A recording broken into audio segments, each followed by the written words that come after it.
Hey, what's going on? Welcome to Built for the Stage podcast. This is Joe Roscoe, founder and host of Built for the Stage, Broadway's #1 fitness platform. With clients in over 20 Broadway shows and other stages across the globe, we are your online fitness platform to marry a pursuit in fitness with your career in theater.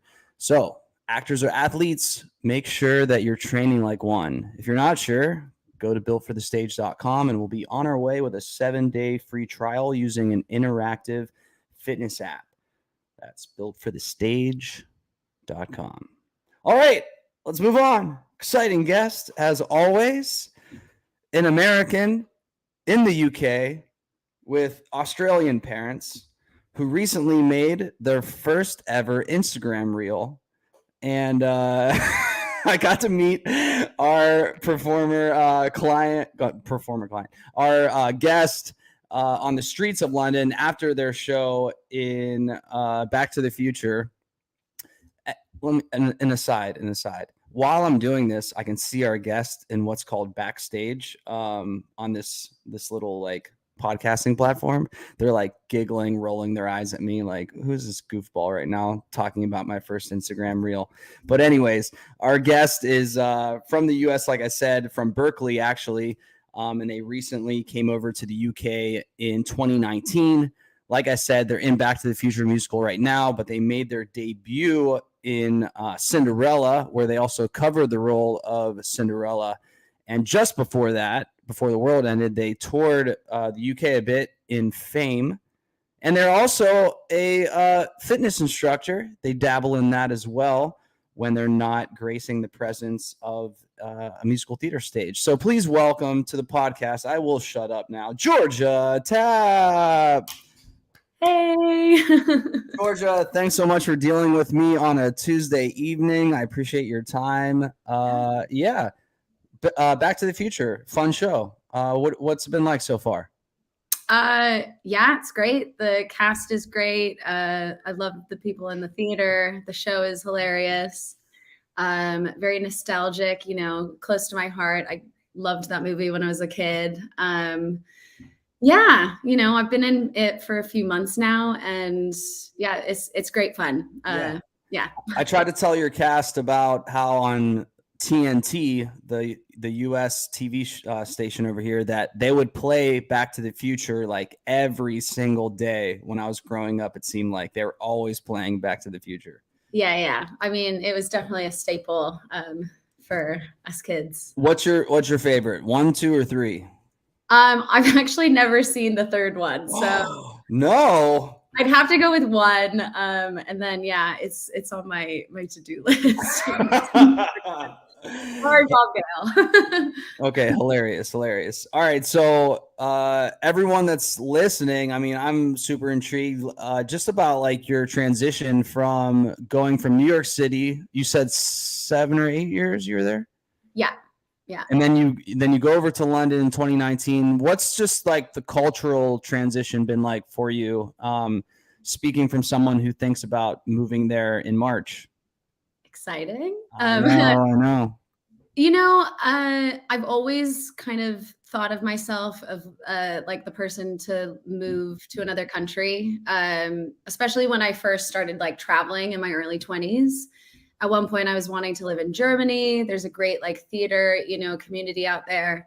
And so I'd say like culturally, I mean, it was pretty easy. They obviously like here, English is the first language. That's not an issue. I mean, living in New York City and in a big city, moving to London wasn't like a bit of a culture shock. And to be fair, like I've totally taken up, all the like English things, the quintessential English things I love, like got my tea. Yeah. Tell us all the things. What are the must, what do you need to do to become a true Londoner? So drink tea, be able to have a few pints at the pub after the show. Pub culture is like very much a thing here, which I love. I'm trying to think. I mean, what do you think it is about? What is the pub culture like? Why is it such a stapled thing over there in the UK?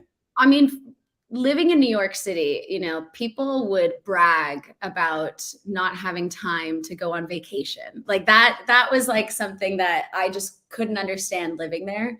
And I feel like here in just in Europe in general, compared to the US, people really like enjoy their time outside of work. You know, London is still like a city where people come here to like, you know, climb the ladder. But I do find that people enjoy their time outside, their social time a lot more. So like groups will go, you know, even with my show, we a lot of the time we'll all be like, should we all go to the pub and have a drink after? And like, you know, we're excited to work together, but also excited to like just be outside and not be working and still have that social atmosphere, Yeah. which I think lacked in New York. At least my time in New York, it did. Yeah, it's like nobody's racing to pay the bill here. Everybody kind of like chills, they take their time, um, which I really love Yeah, about. I felt the same way. I felt like it was a city, there was life, there was Yeah. busyness, but yet just a little bit more laid back than the craziness of New York City for sure. Oh yeah, completely. Let's rewind. Growing up, you told me before we hit record that your parents were Australian. So you Yeah. grew up in Berkeley. You're from Berkeley. You had Australian parents. Yeah. Where? Yeah. What was this like? And when did like the arts become a part of your life, if not right from the beginning? Yeah. So my parents are both from Sydney, Australia. My dad's an architect. My mom's an artist and a beautiful watercolorist. I think like I have two older brothers. They were not into, you know, singing or dancing or acting or anything like that. I was very much, you know, born into a family that like played baseball and, you know, soccer. Uh, and it wasn't until like one of my best friends was in a dance recital. And it was like when I was maybe 6 or 7 that I was like, hey, mom, I want to do that. And my mom was like, no, like my daughter is not going to be in sequins. Like she's not going to become like a Las Vegas showgirl. Mm. And I kind of just kept pushing it really. And Yeah. luckily she broke down. But I think for my mom, she just didn't really know what to do with me because I was like definitely not something like she just didn't know what to do with a child that wanted to sing and dance and, you know, act. But she found a really great youth theater company for me to be in called Belasco Theater. And that like honestly changed my life. I was in that from when I was like 10 to pretty much 18 before I went to college. So we do shows, like a few shows every year, loads of musicals. And my mom even like built the sets for it, you know, all that kind of stuff. Oh, cool, So cool. she's into it now. Like she loves it.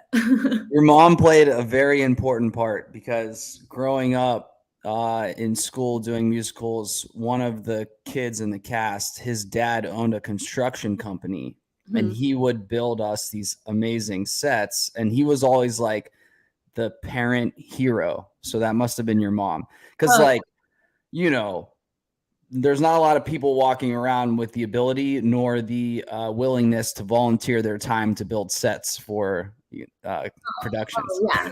Yeah, and the company that I was like a part of was like 45 minutes away. So like, you know, she would drive me there for like my kind of the rehearsals and stuff. And then she would, I mean, my mom is my, you know, biggest support system. Like Yeah. she's always been there for me and like supported me.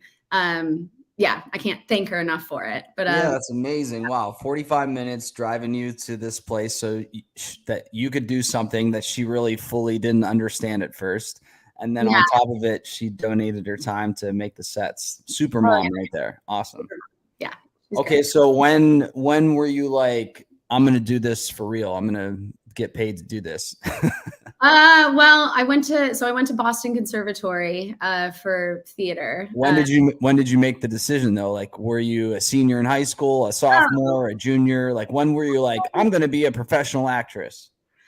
God, I mean, I think I didn't really believe it until I went to college that it was actually going to happen. But, you know, I was dabbling in professional shows like when I was 16 and 17, you know, doing Beauty and the Beast and like a few other things that I got paid like little bits to do. Uh, So probably then, but I just didn't really believe that it was going to happen. you know? But you still went to school for theater. Yeah. Oh, for sure. I mean, Okay. there wasn't anything that was going to be like, my dad definitely wanted me to go to a like in-state school, do a double degree, and Mm. I was like, no. No, and not if I get a scholarship somewhere else that I can do theater. Like that's what I wanted to do. Yeah. Yeah. Okay. So you said Boston Conservatory. Is that where you went? Yeah. Okay. BOCO. We got a BOCO grad on our hands here. All right. Cool. So you go from, were you in California basically your whole life until you went over to Boston? Yeah. Yeah. Yeah. All right. Yeah. So wow, you just went across the country. What was that transition like? My parents were, it's so funny because I was actually talking about this to a friend of mine recently. Like my parents just put me on the plane and I just moved there by myself. And they were like, we'll see you at parents weekend, like when you're like all settled in. And I remember like moving into the dorms and having my roommates, have their parents there, like taking them out to dinner. And I was just like, I guess I'll go to the cafeteria by myself. Like, I don't know. So my parents, I think they have taught me to be very independent. Yeah. And yeah. So from 18, they were like, bye, like, have a good time. Yeah. Like, you've got this. So it was a bit of a shock, but I was totally here for it. Well, them being from Australia, do you think that that was already normal to them? Just kind of like picking Yeah. up uprooting your normalcy and just, going somewhere else? Yeah, definitely. And I think that's why it's probably been a lot easier for me to have relocated to the UK. Mhm. I think it's just, yeah, it's not out of the norm in my family to do that. Yeah. Uh, I have a brother that also lived in Chile for, 13 or 14 years. So we are kind of all scattered across the globe, really. Wow. Did you ever go visit? I didn't, which is so sad. I actually hate it's Georgia. no. Well, I was in school. It was hard. Like, when you're at BOCO, it's like you don't really get the energy to do much else. Yeah. I promised you that this would be a very relaxing, chill interview. And now Out. we've exposed two awful things about you. Number one being that you never went to Chile to visit your brother. And number two, which is even worse, is that you still haven't seen Back to the Future 3 yet. We know. Okay. Well, my brother now lives in Miami. I visited him in Miami, but All right, you made up for it. Now you're just an awful person because you haven't seen Back to the Future 3 yet. all right. I can deal with that. Okay, I forgot about this. We did chat about this. Where in Miami is your brother right now? So he's is it Sunny Isles? He's kind of near like Fort Lauderdale area. Okay, gotcha. Which Okay, I also cool. I worked on celebrity cruise lines, so I know that area as well. I lived around. Right. And this was 2018 when you did that cruise? Yeah, like 2017 into 2018. I've done a Got few it. cruise ship jobs. So What's the cruise ship life? Do you like it? Do you hate it? I know um, that there's mixed reviews out there depending on the performer you speak to. yeah. So I did 4 contracts, not back to back, not all with celebrity. I worked for AIDA, which is a German cruise line. Do Yeah, you speak German by chance? ein bisschen. No, I don't really. But we did have to sing a lot of we did a lot of shows in German, so they would teach us kind of like phonetically. But to be fair, like a lot of people on the cruise ship spoke English, so it wasn't like I didn't have to learn it. The reason I asked is because earlier you also said that you were thinking about moving to Germany to maybe be a performer there. So now you just said that as well, and I'm like, maybe she speaks the language. Well, you're just calling me out on another thing. I'm just right. But yeah, so what I worked on, AIDA Cruise Lines, and then Celebrity. I think, the life on a cruise ship was like summer camp. We didn't have to work that much, but as a singer, you made good money. You had your own cabin, which was very important. I think if I had to share a cabin on a cruise ship where you don't get any privacy, I would have really struggled. It is hard to be away from your family. It's not for everyone. But for me, it was the best way to travel. I was able to save money, pay off my student loans, you know, the little bits that I did have. And then ultimately it led me to moving to the UK. So like I am a complete advocate for it. I don't necessarily think I'd go back now, being like, you know, I'm in my early mid 30s now, and it's like I think the lifestyle of that is kind of, I've moved away from it. Right. But I think it really served a great purpose in my life for sure. But it's Very not cool. for Okay, so 2017 to 18, then you make the decision to go to the UK. What was that like, transitioning into like the audition circuit in the UK in the West End compared to Broadway or New York City? Is the vibe the same? Is the vibe different? So it's a bit different. You know, I think, well, I don't know what it's like right now in New York. I haven't been there in like 4 years. So it could be different to like what it was when I was there, if that makes any sense. Yeah. I think here it's a lot, in the UK, it's a lot harder to get in the room. So having an agent is so important. I feel like in New York, you could kind of like bypass not always having an agent. And, you know, if you're part of equity, you can get seen for certain things, you know. But here it's like they really do kind of go through they don't invite everyone. And I felt like in New York, at least while I was there, you could hit up so many auditions in 1 week, you know, and it's like quantity over quality. You know, they want to hear 8 bars, sometimes 16. They don't have the time for you because they just have like a million people coming through. Whereas I felt like when I moved here, it was harder to get the audition, but once you were in the room, they had so much time for you. Like every time I go into an audition, and I don't know if it's because I'm American and they're always curious about like, oh, you're not from here. And like, how have you come here? I just feel like every time I've had an audition, they always want to have a little bit of a chat before I start, which I didn't, you know, you would have that sometimes in New York, but really in New York, you'd be like, okay, I'm a robot. I'm doing this. I'm going to say hello, you know, give my tempo and peace. Whereas here it felt more like, oh, we want to like kind of see who you are, not when you're performing and you know, preparing something for us. So that was different. And also there weren't as many auditions. So like, even though I'd have, you know, a few auditions out of a month, you know, I felt like the quality of the audition was better because I had more time to either prepare for stuff if they gave me material, and I had more time in the room. Whereas in New York, I'd have like, you know, so many auditions, but they were just like not good, you know, too quick. Like the turnover for a callback was too quick, you know, so you don't have time to learn everything. And yeah. Interesting.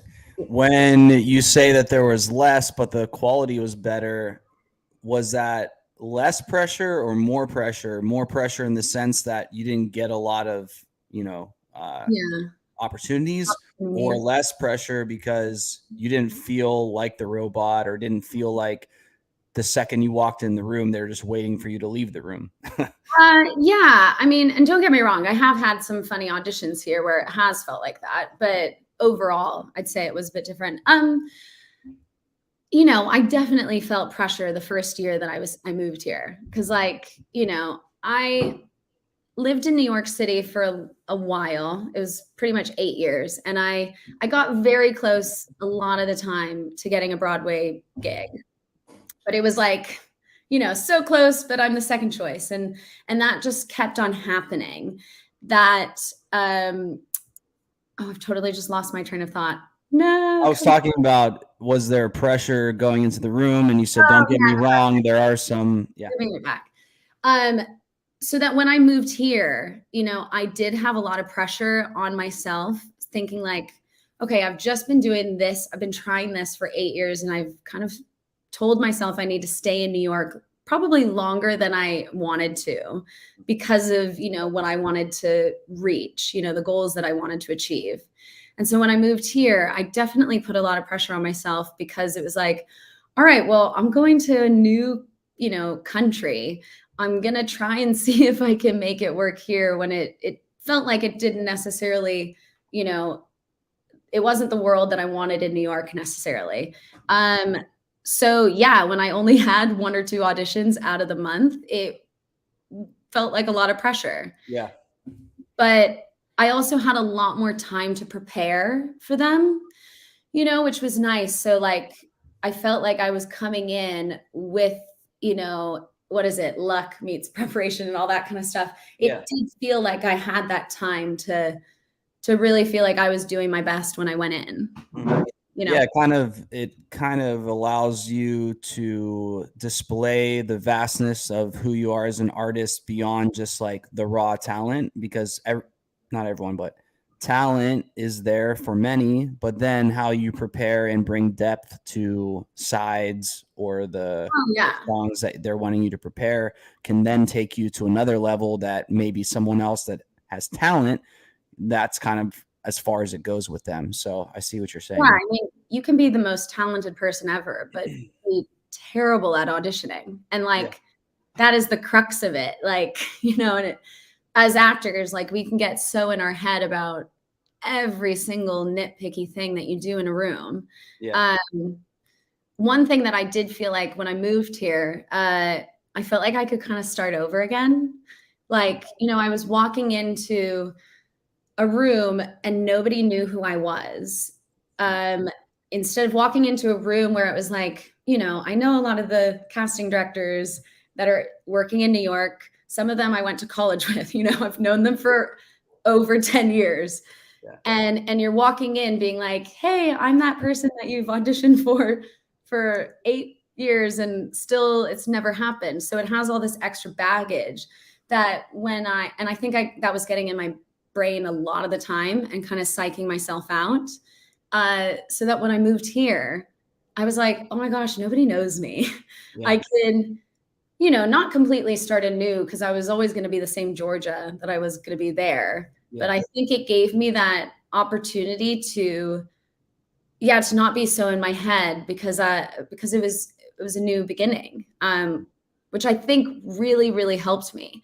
I think if I had stayed in New York and I had kind of kept doing that same mind trick in my head, I don't think I would have been as successful there as I am now because of that whole change. Yeah. If that makes sense. Would you ever go back for any reason? I maybe like if the right job took me back. I guess, sorry, a better question or better way of saying it is, if you were to go back now that you've had this liberating experience, do you think you would be able to successfully bring that transformation back to New York and not go back to your old ways, Oh yeah, definitely. I think so for sure. Yeah. I think I feel a lot more confident in myself. Having worked at the caliber that I've been working at for the last like 2 or 3 years. I had never covered like such a huge part as Cinderella, and getting thrown on for that kind of thing. I know that I can do that and it's in me. Yeah. So yeah, definitely. And there was go ahead. Sorry. No, and I think that was the reason why I went on cruise ships. I would leave, it would give me a break from New York. And then I would come back and I'd be like, oh, I have the mental space to like take this on again. I don't feel beaten down. I have a bit of money saved up so I can just focus on auditions. And I've also just been singing, and performing every night for 6 months. Like it does bring back that confidence where if you're just auditioning year after year and you're not getting to perform and not getting to do those things, your confidence can be like completely shattered. Yeah. Right. Yeah. So through the struggles of New York or through the trenches of the 7 or 8 years or so, and then you go over to the UK, how this moment here where you make your debut in the West End, like how amazing was it? Tell us a little bit about it. I mean, when I got that like audition that came through for Cinderella, it was like, I think around November 2020. So we obviously had been like through the ringer of like, everything being shut down. And then things kind of reopened here and then they got shut down again. But we were, we had been in COVID for a while. And when I got the email from my agent and I was like, what? Like, I have to go in for an audition. Like, I've just been hanging out at home, like baking bread for, 7 or 8 months. So that was a bit scary. But when I went in, and I had a few auditions, it wasn't many actually, and all very COVID safe, like with the masks and in boxes, dancing and stuff. Um, when I walked out of my final audition, I called my mom and I was like, I think I've got it. Like, I just have this weird feeling. And that feeling for me doesn't happen that often. And kind of a few minutes after I called her, my agent called me and they were like, they're very interested. They just need to know if you can like legally work here and all that kind of stuff. But so that kind of came out of a place where I was just like, wow, I've just moved here. And theater has completely shut down. I have no job, what am I going to do? Like, what is theater going to kind of be when we come out of COVID? So it was definitely at a time where I think me and a lot of actors were all struggling. So I couldn't really believe it, to be honest. I didn't really believe it. Yeah. But yeah, it felt really amazing because I think, I'm 34. I graduated, when I was, a while ago. I've really been working at this for so long. And I have so many friends that, have also been doing that, but have also kind of said, I'm going to step away from it. It's not for me anymore. And I feel like, yeah, it just feels really nice that it kind of not paid off, but it just feels nice to kind of reach some goals that I had set for myself for 10 plus years. Yeah. I would say it paid off, and it's a true testament to like sometimes it's just about continuing to stay at the plate and keep swinging, to use a baseball analogy, because the second you step away from the plate, it's over, and some people, they hit on their whatever first, second, third swing, and others it's their 200th, but they nonetheless stayed there, and here they are. What do you think it was, besides just your love for theater and performance, that kept you in it?